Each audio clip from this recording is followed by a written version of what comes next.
Hey, crazy fives. Hey, I want to talk to you guys more in depth about what is a true five, because that's ultimately what we're after with Focus on the Five. It will help us to enlarge our business, our personal life, our everything about our life will be enhanced if we just learn to focus on a true five. So how do we discover a true five? How do we understand what a true five is? Because really it's never been defined before. There's been all kinds of people trying to somewhat define it, but never really be able to put it into words. Now, this old dumb hillbilly from the Ozarks had to learn how to do it in order to sell real estate, of all things. Most expensive product out there, probably known to man.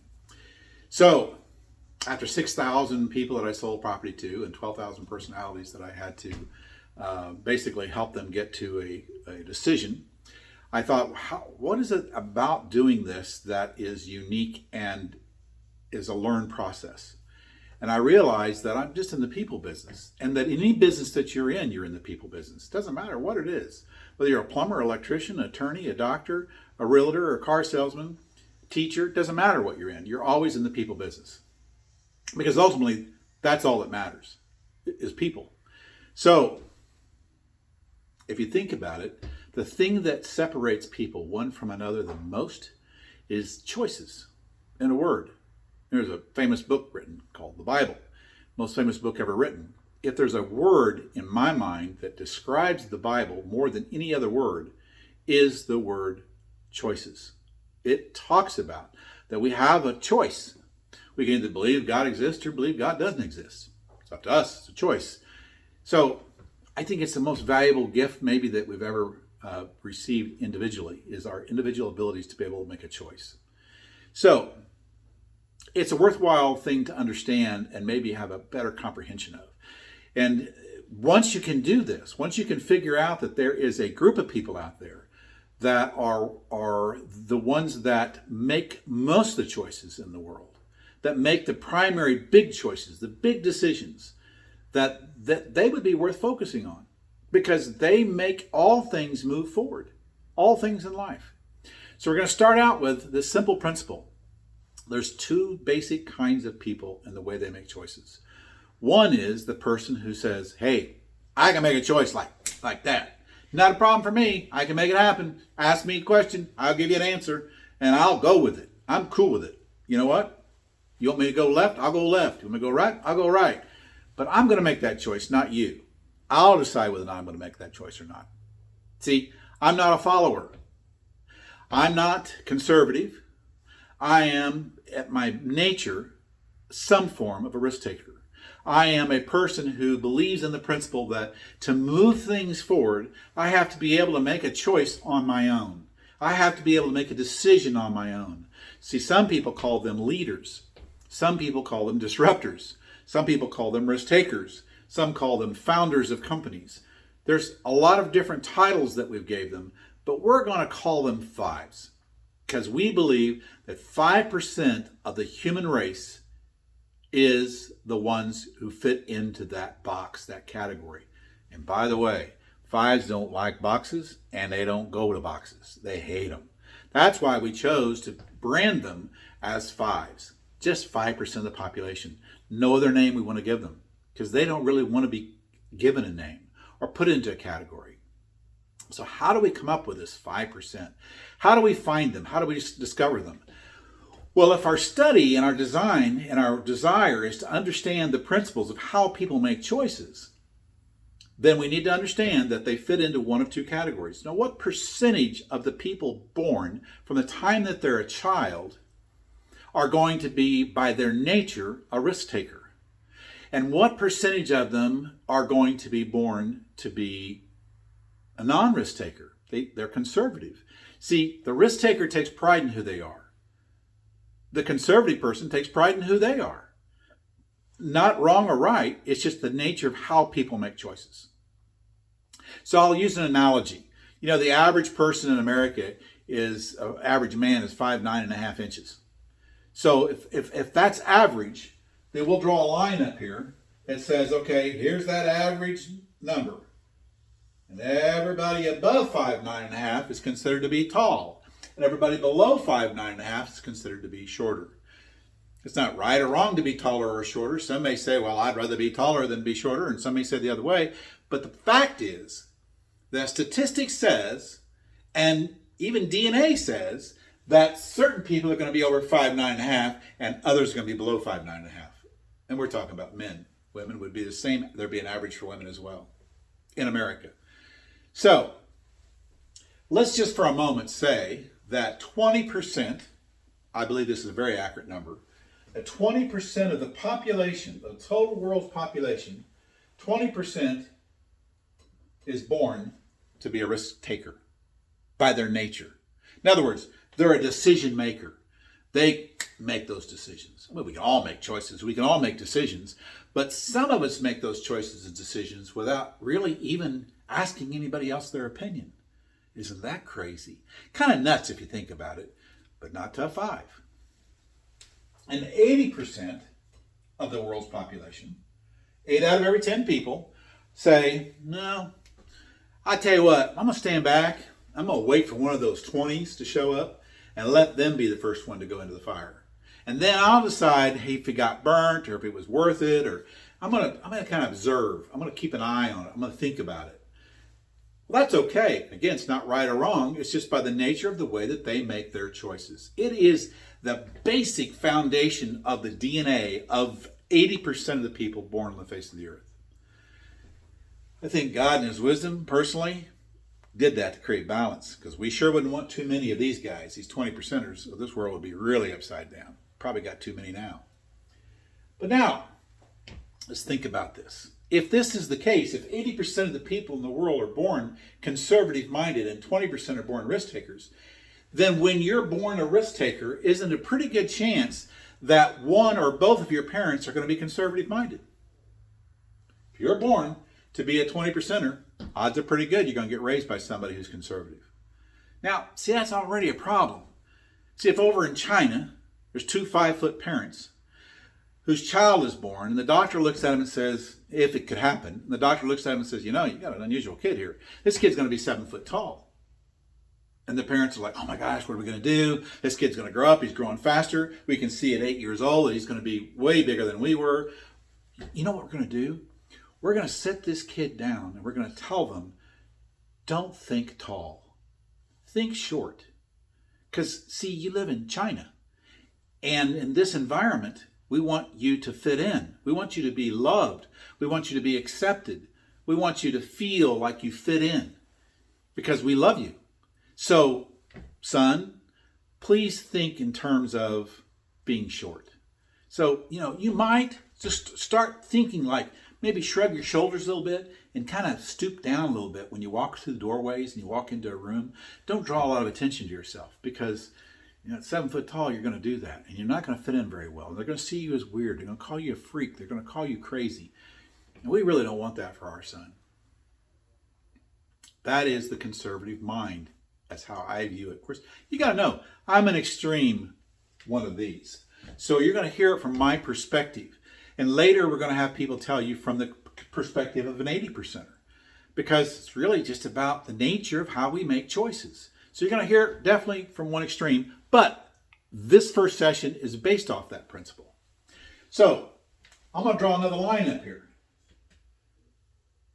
And we're going to call the top of this 5%ers, DNA 5%ers, and the bottom 15%ers, DNA. Now, what does that mean, DNA? Well, we all know what DNA is. That's been a cool discovery in this century. But let's stop and think about it when it comes to making choices. See, you can't spot DNA real fast when it comes to the way we make choices.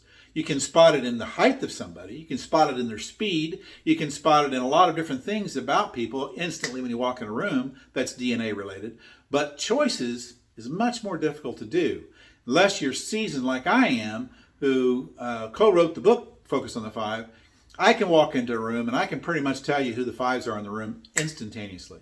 And eventually you're going to learn how to do that as well. But it starts here, understanding this principle. So, the 15%er, what makes them a 15%er? What's that number, 15, mean? Well, it means in this 20% group of the total population, 15% of the total population buys into the idea that, maybe it's not a good idea to be 7 foot tall. Maybe, I know I'm 7 foot tall. I know that. I'm aware of that. But maybe I need to buy into that, shrugging my shoulders a little bit. Maybe I need to buy into that fitting in more, because I really need to be loved and accepted. I really need that. In fact, I found out that as a 20%er, I actually need that feeling of love and acceptance more than the average person. It's kind of weird. I don't even understand why. It's like I'm born with some insecurity or something. But I'm a risk taker, and I make choices like that. And so I'm going to make a lot of mistakes in my life. And I want to be accepted, though, still. Even though I'm weird and crazy, I need to be accepted. Kind of weird and kind of an unusual dichotomy. So it's not incredible to think that of this 20%, that 3/4 of it is going to go into the category of, I like the idea of this conservative stuff. But see, I can't change the fact that they're 7 foot tall. They're always going to be in their DNA. Their nature is, their want, their desire is to be able to make choices like that. They're decision makers. They're risk takers. They are the ones that will move things forward, move the needle forward in life, because they're willing to take that risk, willing to take that chance. But 1 in 4. 1 in 4 says, I'm born tall. And my mom or my dad or my coach or my uncle or some influencer in their life, who's probably a 5 also, says, son, daughter, you were born to be 7 foot tall. You were born to be a risk taker. You were born, and take pride in that. Wear that with pride. Wear that with, hey, dang right. I'm a person who can make choices. I can make decisions. And I'm proud of it. And I'm going to be that person the rest of my life. See, we call those people 5s. DNA 5. Don't get confused. It's a DNA 5. It's something they inherited. But this group right here is going to have an influence on the world.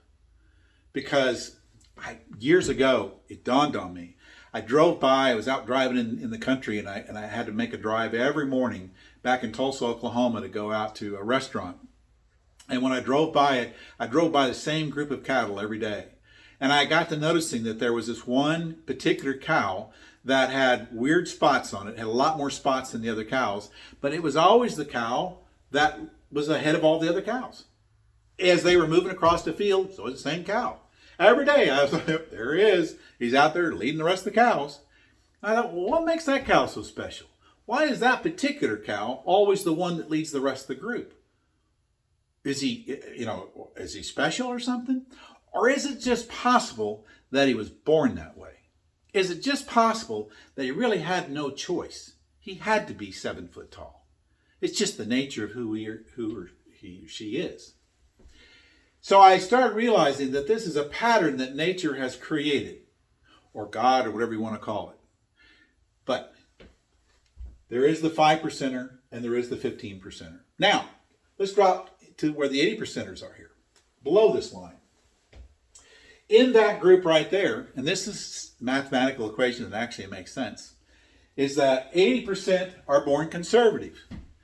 But same situation happens. Of that 80%, certain groups are going to be raised by a risk taker. That odds are a certain percentage of parents or influencers in their life or both are going to raise that child, even though they're born conservative, even though they're born to be below 9 foot 6.5 inches. But here's the reality. They're going to make them think that they're 7 foot tall. They're going to say, just because you were born below, this 6 foot, I've gotten confused on the time, but the height, even though you're below the line on the height, you need to focus on one simple principle. That if you can think it, it's possible. You can believe that you're taller, even though you're not. And that can change your life. It can change your world. It can make things move forward. It can make the needle move. That you will take some risk in your life that might be calculated. They might be thought out, but you'll be able to make your own choices. Take pride in being able to make your own choices. And don't wait for somebody else to have to make the choice for you. and I'm not talking about simple things like what food to eat on the plate, but the truth is it trickles all the way down to those kind of choices that we start as a pattern as a child. So here's the reality. There's another line that exists on this understanding of human beings and what category they fit into when it comes to the choices. And that is what I call the 30%, 30s, and the 50s, 50%. And you'll notice 50, 30, 15, and 5 adds up to 100% of the population. I believe that all people fall into one of these basic 4 categories. No question about it when it comes to how we make choices in life to move forward. How we make choose who we're going to marry, how we choose what kind of job we're going to have, what kind of food we're going to eat, what kind of vacation we're going to take, what kind of risk we're going to take on having fun, what kind of risk we're not going to take on having fun, what kind of life we're going to live, plain and simple. So we're going to drop down here to these 50 percenters number, which, by the way, 50% means 50% of the population in the world. Half the world is proud of the fact that they're conservative. They're proud of the fact that they don't take unnecessary risk. In fact, if you ask them, they're as proud of that as the guy who up here who says, you know what, I'm a risk taker, man, I'm all in, let's make it happen. Every bit as much pride. And they should be, because they're embracing who they are and how they were born. And that, if there's a moral to all of this, it's that. But to understand the nature of how we make choices, know that 50% fall into this category. 30 percenters, where do they come from? What's a 30 percenter? What's the difference between a 30 percenter and a 50 percenter? Well, the 30 percenter is conservative, they're born conservative, but statistically, a percentage of them are going to be influenced by this group up here, who says, well, if you're going to be my son or daughter, you're going to learn to make choices on your own. You're going to learn to make decisions on your own and take pride in it. I know you're conservative. I know you like the idea of staying safe. But I'm going to push your envelope all the way through your childhood to teach you that it's not a bad idea to learn how to think like I think. Because I want you to be loved by this group of people up here, because I think that you could really progress in life and things could really grow for you. You can make great things happen for you and your family if you can learn to think this way. That's not what we do as human beings. It's a choice that we make. This group up here is really pushing what they believe. Because guess what? That's how they function. That's how they make choices. They like the idea of making choices that's on their own. They don't wait for somebody else. So we're going to call those 30s. Those are people, the 30 percenters are the group that says, I'm conservative, but I'm a little different than this group down here. I do my homework, I do my research because I need to make a decision. I need to be able to make a choice, and I got to learn how to do that. But I'm not going to make any risk. I don't believe in the word risk. Risk is not in my vocabulary. So these guys up here, my father, my mother, my uncle, whoever it was that influenced me, they were a risk taker. I'm not a risk taker. I will never be a risk taker. But I'll tell you what I have learned to do. I can make choices. I can make decisions. I can make those on my own, just like they did. But there's going to be one big difference. I just can't physically be 7 foot tall. I never will be. But I tell you what I can do. I can think like a 7-footer. And I can make choices like a 7-footer. Simply by doing my homework. That makes me feel comfortable. That makes me feel safe. And for that reason, I can go ahead and make a choice or make a decision. So I want you to, just to recap, 5%er, DNA 5%er.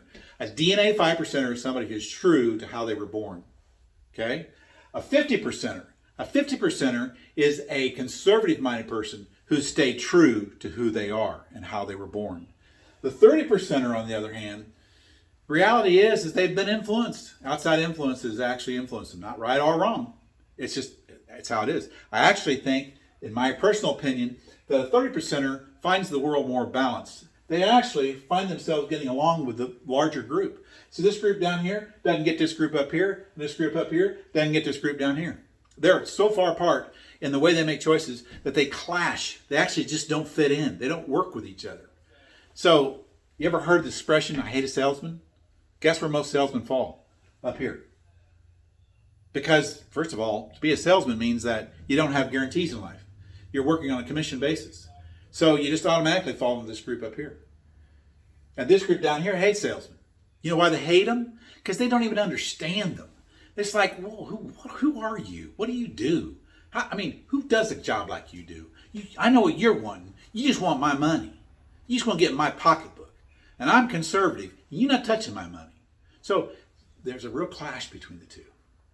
All right, the 30%er though, the 30%er says, I get you. I get this group up here. See, I loved somebody who actually had a big influence on my life that said, you know what? You should understand who I am and what I'm about. And they embraced that because it was their father or their mother or their uncle or their aunt that they basically said, you know what? I love this person and I think it's pretty cool the way they make choices. I'm not that person, but I get them. I understand them. And so that has value. And that becomes the 30%er. Same thing in reverse. 15%er says, all right, I was born, this 20%er up here, I was born to be, my DNA to be 7 foot tall, but the reality is that I was raised by people who I love, who were conservative, and I kind of like that lifestyle. I kind of got it. I could rely on having money in the bank. I could rely on certain things. I didn't risk it all. So I kind of like that idea. But here's the problem with the 30%er and the 15%er. And it is a problem. All of them can be construed to have a problem when we really want to dive deep. But one of the things that I've learned is a frustration with each one of these groups often is that if I'm born to be tall and I go through life like this, can you see where there's a problem? My lower back might even hurt. See, there's problems that derive out of that because we're not true to who we are. I'm not saying it's bad or it's good because we get to make our own choices in life. But there's always this thing pulling us. There's always this thing as a 15%er pulling us to, I don't know that I'm totally satisfied with life because I think I'm supposed to take a little bit more of a risk. I think it's in my nature. I don't feel real comfortable constantly shrugging my shoulders and going through a doorway. I'm 7 foot tall. I kind of should wear it with pride. And I want to be loved, I want to be accepted. So there's this balance that happens, and it gets much deeper. A lot of psychiatrists and psychologists can talk to you about this, but understand it so that you can understand people and where they're coming from a little better and why they're there. This really makes it clear a little bit more on why you're one of these categories. And it's not for me to diagnose who you are, it's for you to self-diagnose who you are. You know who influenced you in your life. Somebody asked me one day, said, what's the principle of choices? And I said, I have a philosophy. I said, you ever heard the glass half full, glass half empty? It's a real old cliche. There's 1,000 different analogies you can use for glass half full, half empty. But in simple principle is when we glance at a glass of water or when we glance at life, do we see life as what if we were without? What if this was to happen bad? Or what if this was to happen bad? See, that is, in my opinion, a conservative-minded, in general, minded person that's in that 80 percentile. Not necessarily bad. They're being safe. They're being careful. They're looking at the possibilities of what could go wrong. But this group here says, glass is definitely half full.